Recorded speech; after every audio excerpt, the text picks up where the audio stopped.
Salut les amis, on est parti aujourd'hui pour le 1365e épisode de l'After Zap Image. On débute avec le résultat de l'équipe de France féminine qui disputait hier sa troisième rencontre lors de cet Euro féminin. C'était évidemment la dernière journée de phase de groupe. Les Bleus affrontaient l'Islande, score final 1 partout avec une égalisation islandaise à la 90e plus 12 dans le temps additionnel sur penalty. C'est Melvin Mallard qui avait marqué pour l'équipe de France au bout de 43 secondes. C'était le deuxième but le plus rapide de l'Euro. Donc un but hier à la première et un but à la dernière minute. Bon, ça n'a pas été non plus une prestation qui rassure avant d'affronter les Pays-Bas, donc samedi. Ensuite, les amis, on va enchaîner du côté de la Ligue 1 et avec pas mal d'informations.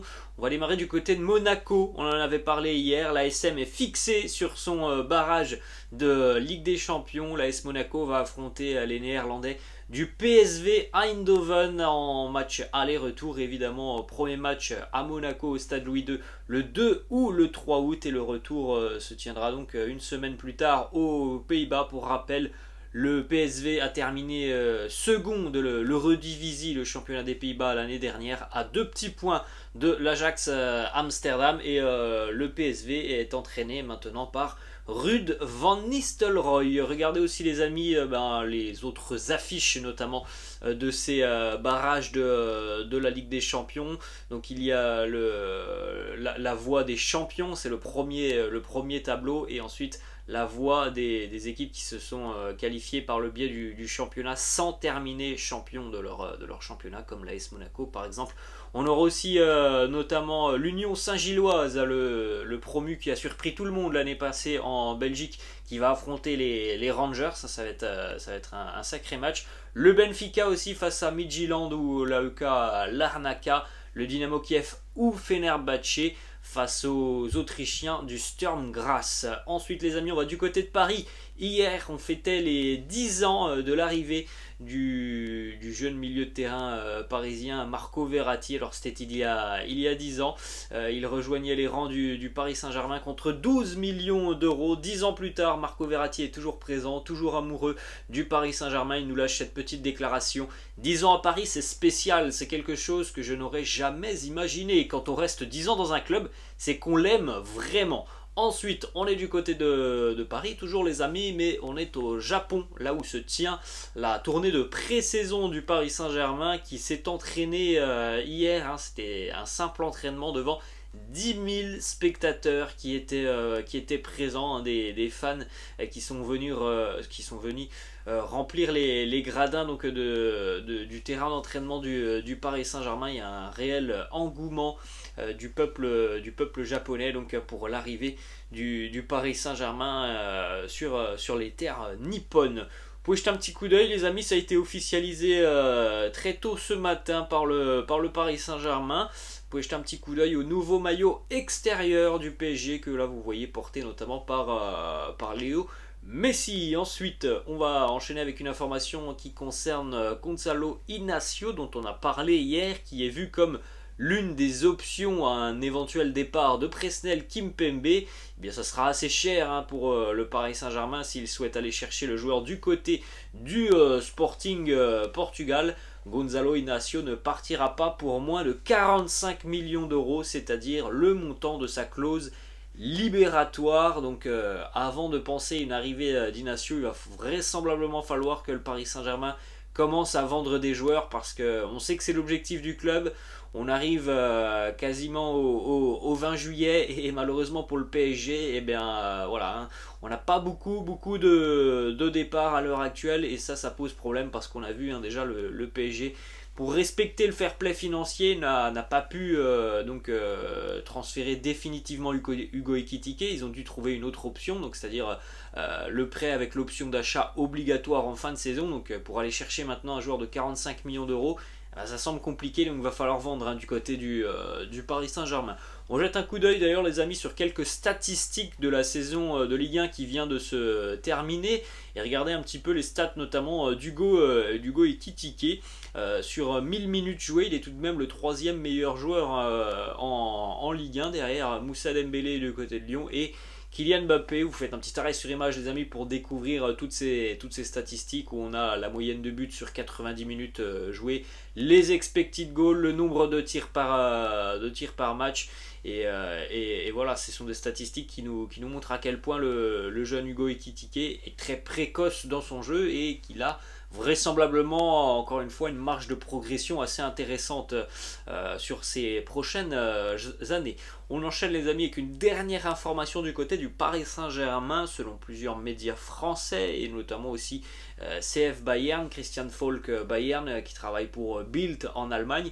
Le PSG est très intéressé par Lucas Hernandez, le latéral du Bayern Munich. Cependant, le français est considéré comme invendable du côté du Bayern. Surtout que quand on sait combien le Bayern a posé sur Lucas Hernandez, si je ne me trompe pas, je crois que c'était dans les 80 millions d'euros, peut-être un petit peu plus. Bon, ça semble compliqué évidemment de se dire que le Bayern va le laisser partir quelques années plus tard, vraisemblablement pour moins de 80 millions d'euros. Ensuite, on va du côté de l'Olympique Lyonnais, les amis, avec une information qui concerne deux joueurs qui sont suivis par l'OL. Premièrement, Lyon se rapproche d'un accord avec Nicolas Tagliafico, défenseur argentin de l'Ajax Amsterdam. Il y a un accord déjà avec l'Ajax, c'est une indemnité de transfert qui n'est pas très chère pour l'OL, mais à l'heure actuelle le joueur lui attend des offres de première ligue. Bon, ce qui veut dire voilà, que l'Olympique Lyonnais n'est pas sa priorité, mais que peut-être s'il ne trouve pas chaussure à son pied du côté de l'APL, et bien peut-être qu'il pourra atterrir du côté de Lyon. Et autre information, c'est un jeune profil que l'on a vu l'année passée en Ligue 1, il a impressionné du côté de Nantes. Le jeune Quentin Merlin est très observé aussi par l'Olympique Lyonnais. On poursuit les amis du côté de l'Olympique de Marseille qui est tombé d'accord avec Luis Suarez, et oui l'OM qui recrute Luis Suarez qui va passer sa visite médicale dans les toutes prochaines heures, mais ne vous fiez pas aux apparences les amis. On ne parle pas d'El Pistolero, on parle de son homonyme de Grenade. C'est pas forcément la même classe devant le but. Luis Suarez, attaquant international colombien tout de même, qui arrive du côté de Marseille. Il évolue à Grenade depuis 2 saisons, avec notamment 8 buts inscrits la saison passée en Liga.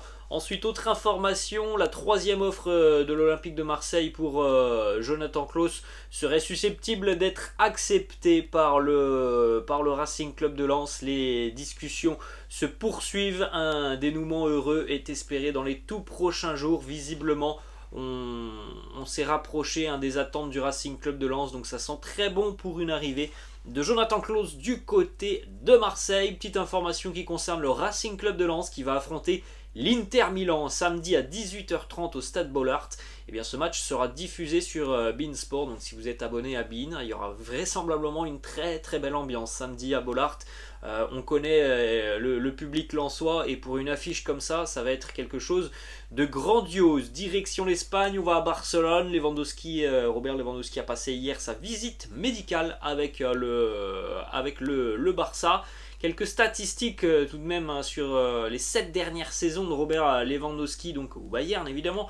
C'est à minima 40 buts inscrits par saison pour Robert Lewandowski. Donc voilà, maintenant c'est un changement de championnat pour lui. J'espère pour le Barça qu'il aura autant d'efficacité qu'au Bayern. C'est sûr que s'il marque ses 40 buts à minima par saison pour le Barça, là ça va être très compliqué d'embêter le Barça en Liga, qui avait besoin véritablement de ce buteur, de ce tueur devant le but.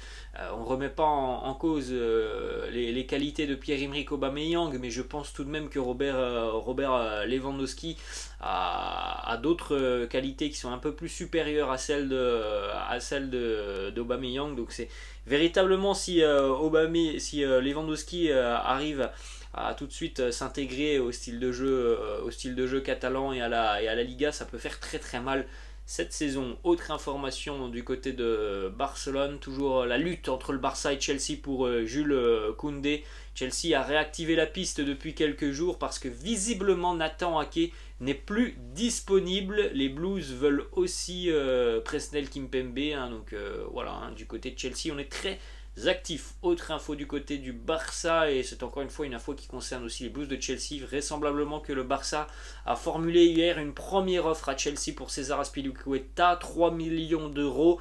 Le club anglais souhaite lui trouver un remplaçant avant de le vendre et peut-être que cette offre de 3 millions d'euros aussi ne sera pas suffisante. On continue avec une déclaration de Sergio Agüero sur le nombre de signatures du côté de Barcelone.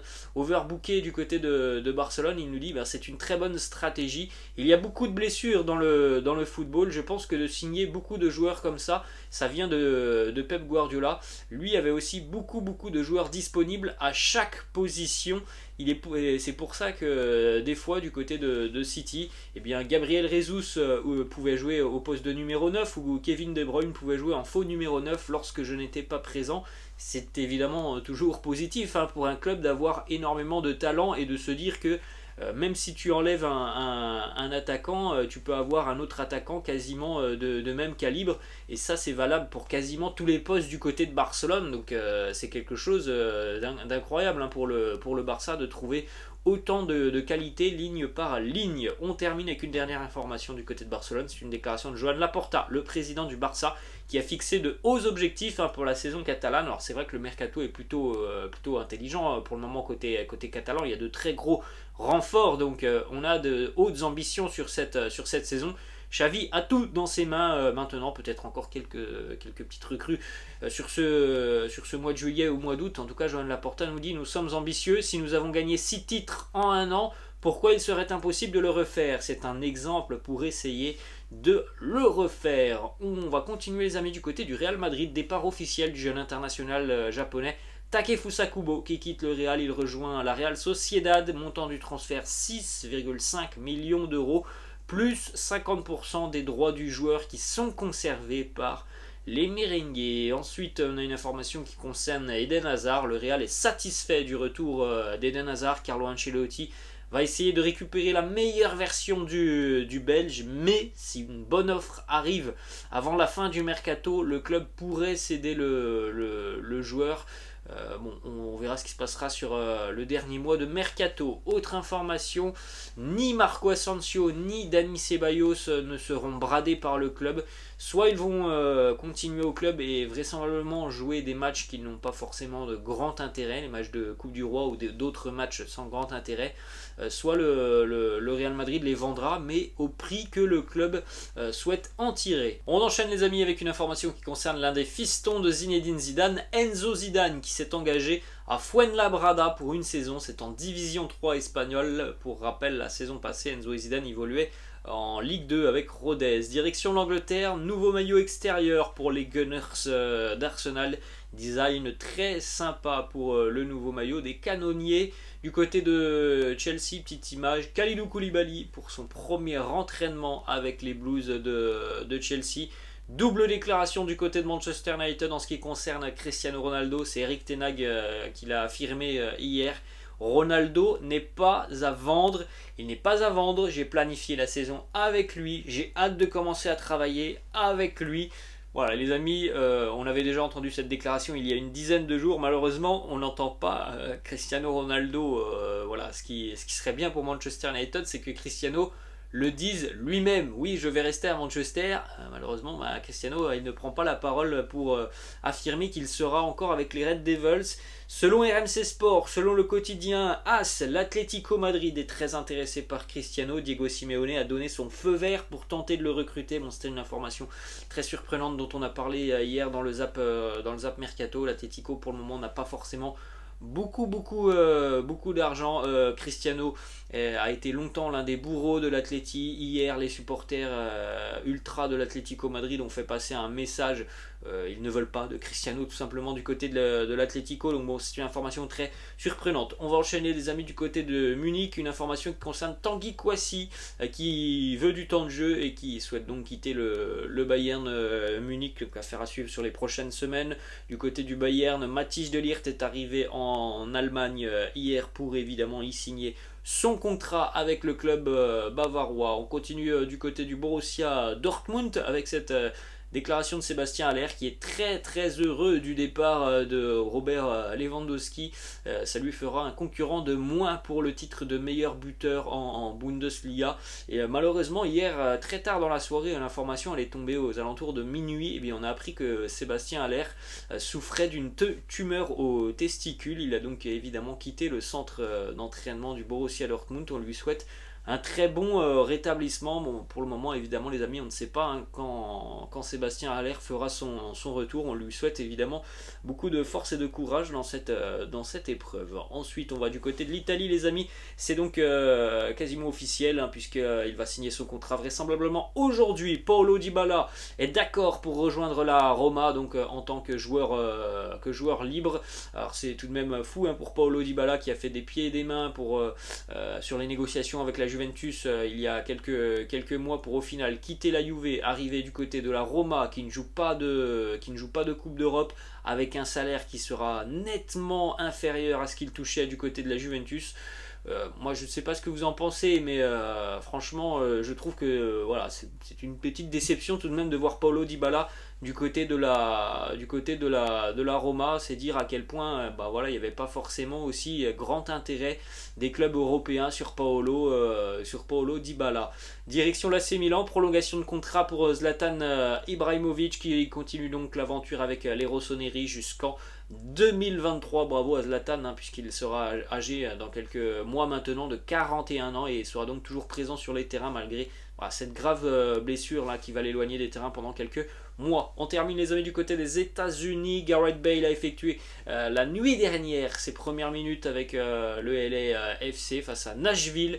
Gareth Bale qui est entré à une vingtaine de minutes de la fin de cette rencontre. Regardez un petit peu hein, du côté du Los Angeles FC, on a notamment Chiellini, Carlos Vela et Gareth Bale. Il y a du beau monde du côté de la Major League Soccer. Voilà les amis, la fin de cet After Zappima. J'espère que ça vous a plu.